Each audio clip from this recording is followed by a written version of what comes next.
When I really need rest and I'm feeling burnt out and I'm feeling overwhelmed, lots of things fall in this category of wanting to avoid them as opposed to particular things.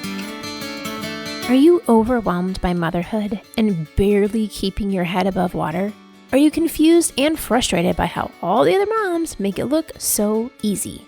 You can't figure out how to manage the chaos in your mind, your home, or your family. I get you, mama. Parenting with ADHD is hard. Here is your permission slip to let go of the Pinterest-worthy visions of organization and structure fit for everyone else. Let's do life like our brains do life, creatively, lovingly, and with all our might. When we embrace who we are and how our brains work, we can figure out how to live our lives successfully and, in turn, lead our families well. At the end of the day, we just want to be good moms. But, spoiler alert, you are already a great mom. ADHD does not mean you're doomed to be a hot mess, mama. You can rewrite your story from shame spiral to success story. And I'll be right here beside you to cheer you on. Welcome to Motherhood in ADHD. Hey there, Successful Mama. It's your friend Patricia Sung. Today we are talking about being lazy and procrastinating. Are you really? Are you actually lazy? Are you actually procrastinating? Or are you prioritizing things well? This is a clip that comes from Successful Mama Meetups from last year on one of our monthly themes about how do we know the difference between being lazy and procrastinating, or recognizing that like this just really isn't that important right now. Like you're a mom, you got a lot of stuff going on. Does this really matter right now? Does it need to be done right now? Does it have the urgency and importance that needs to be handled right now? So before we dive into that clip, a reminder that Rooted Group Coaching is open for signups through the last Thursday of the month. When you have tried literally everything and it's still not coming together and you're like, you know what, I am a fairly intelligent human being. I have checked all the boxes, I've done all the lists, and somehow I still can't figure out why this is not coming together. Why am I still so frustrated? Why am I still so scattered? Because you can see the things that you've done. Maybe you have a degree, maybe you have a good job. You've worked really hard at getting where you are now.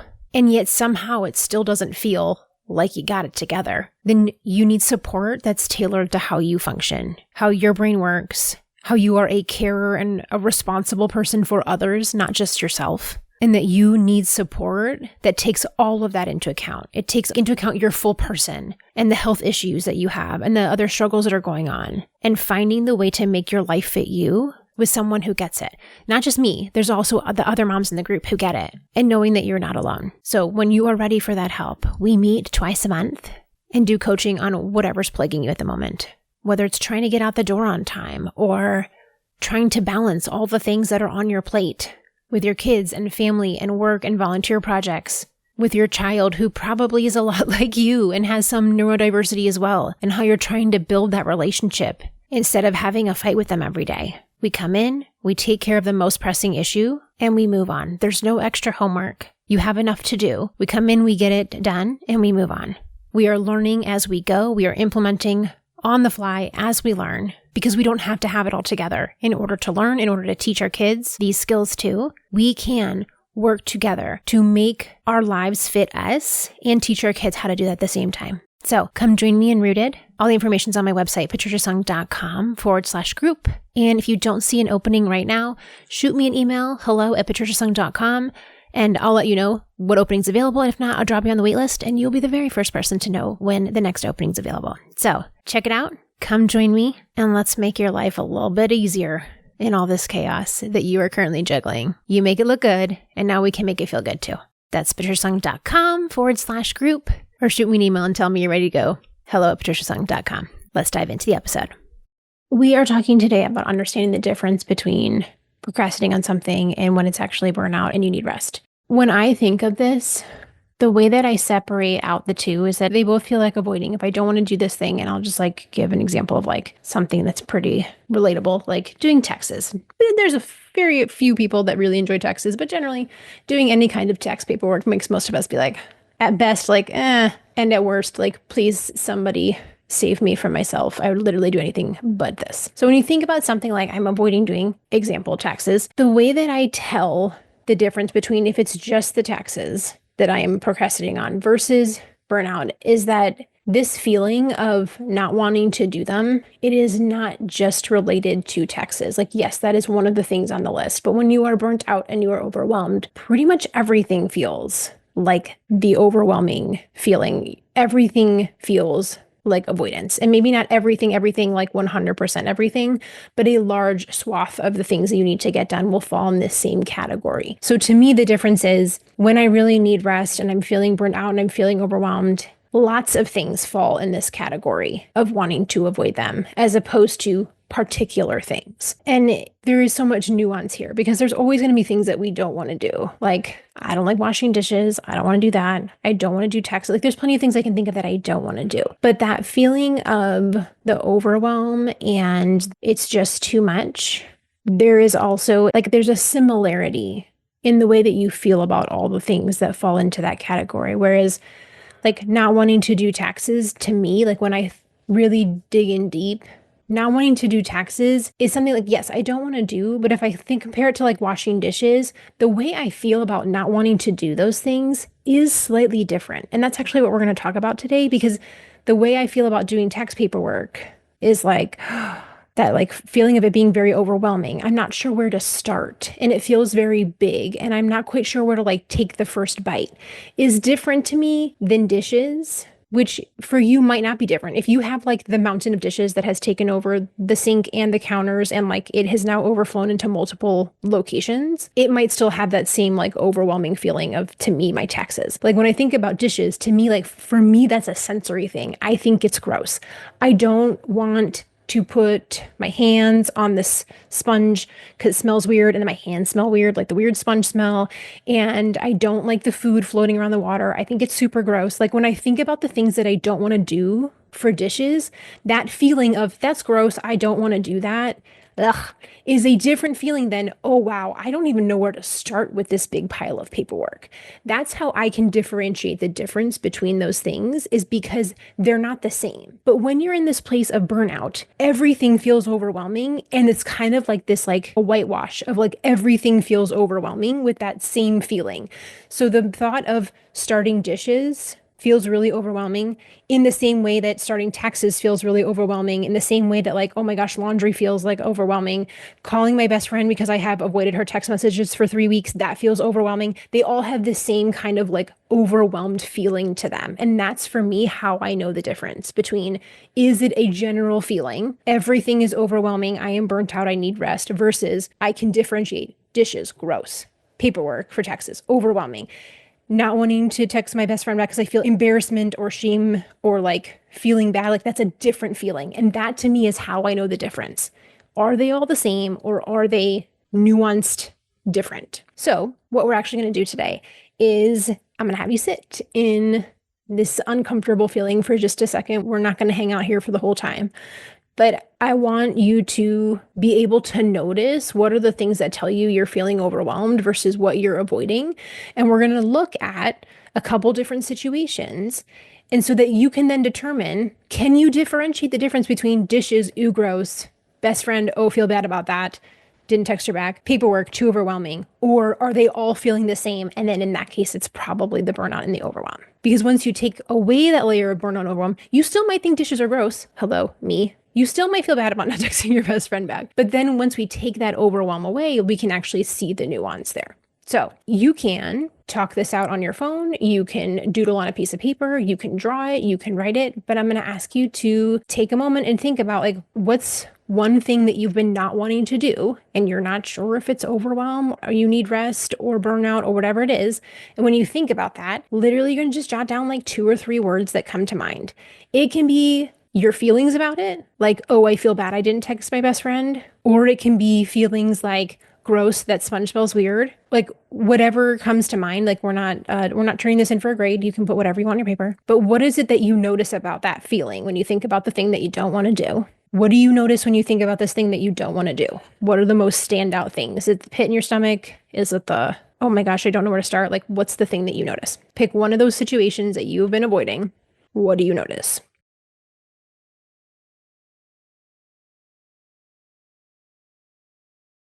And if you're done, you're like, I'm cool, then think of the next situation of something you've been avoiding. Jot down 2 or 3 words or draw a little doodle What do you feel about that particular task? And then we'll do number 3. So I'll put a minute on my timer and we'll do number 2 now if you have not moved on.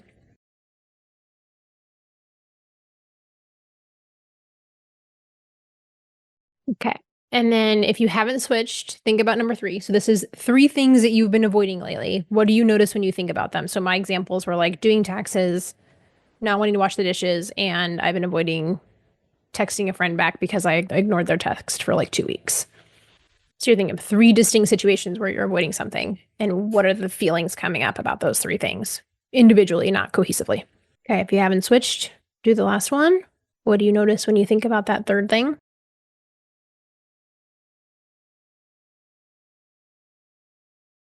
So as you look at these 3, if they're distinctly different, then you have your answer. These are things that you don't want to do. And we have skills for that we can build on that.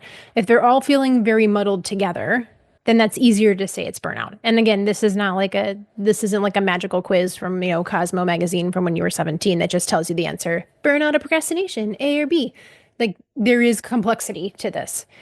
But I want us to give us the skills to be able to see it a little easier. We'll see if we come out at the end like that. So I think we can. Are you constantly scrambling to get things done? You never seem to have quite enough time to do it all, and it feels like you're drinking from a fire hose. And then you get mad at yourself because you should have been ready because you knew about that birthday party or that field trip or that vacation for a long time now, and yet somehow you still aren't ready. As ADHD moms, we spend a lot of time living reactively. You're playing whack-a-mole throughout the day, dealing with one emergency or surprise after another. You feel like you don't even have time to catch your breath. This is a really stressful way to live every day. The hard part is that we live in the now, not the not now. And all those things, the birthday party, the vacation, the field trip, they're all not now until suddenly they are now. How do you move those things from not now to now before they are emergency now? By doing some proactive planning. Every month, I look ahead at what's coming up so that my brain recognizes that it's coming soon. It brings the not now into the now temporarily. I'm sharing this tried and true strategy with you, so head over to my website, patriciasung.com/month ahead. It's all one word, month ahead, lowercase letters, and you can download it for free. How in just 10-15 minutes, you can walk through what's coming up and help your brain move from reactive to proactive. This 10 or 15 minute activity once a month saves future me tons of hours of stress and panic. And I want that for you too. So go to my website, patriciasung.com/month ahead, and grab your free ADHD friendly strategy, which is my secret on how I overcome time blindness and lower your stress a whole bunch. Future you will thank you so much in a couple of weeks. So go grab it now. patriciasung.com/month ahead. MONTHAHEAD. As you're looking at those 3 things, if you'll pick the one that feels most avoidy, when you're noticing what it feels like to avoid that thing, are there any clues that your body gives you to let you know that you're avoiding this thing? Do you notice a feeling in the pit of your stomach? Do you notice the same phrase always pops up? Like one of my favorites is, "Oh, I'll do that later." No, you won't, Patricia. But whenever I hear my brain say that, I know like that's a red flag of like, oh, yep, definitely avoiding something. If I say, "Oh, I'll do that later." No. Is there any other like thing you can identify that goes with that feeling of like, I am avoiding this thing? Then the second part of after noticing what it feels like when you think about the things that you don't want to do, what is the positive consequence you get from not doing that thing? Because there is a reason we're not doing the thing. There must be something good coming out of it. What's the positive thing you get out of not doing it? So like for me, I think about if I'm not doing taxes, that means I don't have to look at all those numbers on a computer screen. I don't have to figure out where all the pieces are that I'm not sure where I filed them. I sure hope they're in Google Drive, but I don't know if they are. Like I don't have to go on a hunt for all these things. Like the positive consequence of me not working on my taxes today means I don't have to deal with all this junk.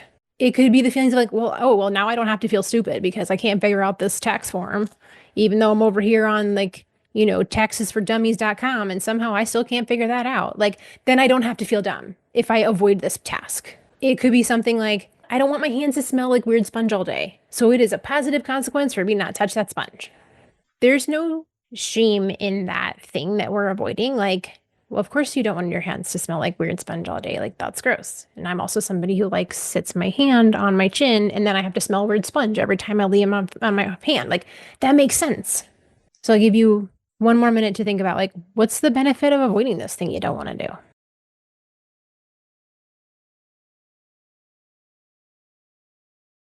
Okay. And then as you're thinking about this thing, when we're talking about avoiding specific tasks, usually these are things, they have a clear answer, but they're also different. Like the not wanting to smell like weird sponge all day is clearly distinct from, I don't want to feel stupid dealing with all this paperwork. When it looks like burnout, it's like it tends to be like less specific, if that makes any sense. Like it's more like, oh my gosh, like, I just don't have the energy for that. Or I'm not sure even where to start with that. Like they tend, because it is a feeling that covers many different tasks, it's not as a specific of a feeling that you can nail down quite as much, just as a general thing. Not always, but speaking in generalities. When we look at that positive thing we get out of avoiding it, excuse me, like, is there some way that we can meet that need that would help us get through that? So for example, I don't want my hand to smell like weird sponge. A way that I can meet that need is, am I okay just buying more sponges? Like, can I just throw that sponge away and accept that like I am going to use a new sponge every couple days because then they don't smell weird and my hands don't smell weird? Or can I wear rubber gloves while I do the dishes because then my hands don't smell weird afterward? Like there are ways we can meet that same need that might be really easy. Like, can I just wear rubber gloves? Is that an option? Other people might be like, I think rubber gloves smell really weird, and I also don't think that solves my problem. And that's okay. But like, we want to think about like, what are all the different ways that we can meet that need? Like brainstorming the possibilities that we could still get the positive outcome out of it. Thinking about like the Texas example. I don't want to feel dumb doing this. Okay. It's like, well, is there someone that I could ask for help that doesn't make me feel dumb? Or like, what if I just like did one step of like, I'm just going to find receipts today. I can find receipts that won't make me feel dumb. Doing the paperwork and all the forms definitely will feel dumb, but at least I can find all the things, hopefully. Like, what are the ways that you can still meet that need so that you can still have that positive consequence and be able to get the thing done? And again, you can doodle, journal, just think, you can talk out loud, whatever makes you happy.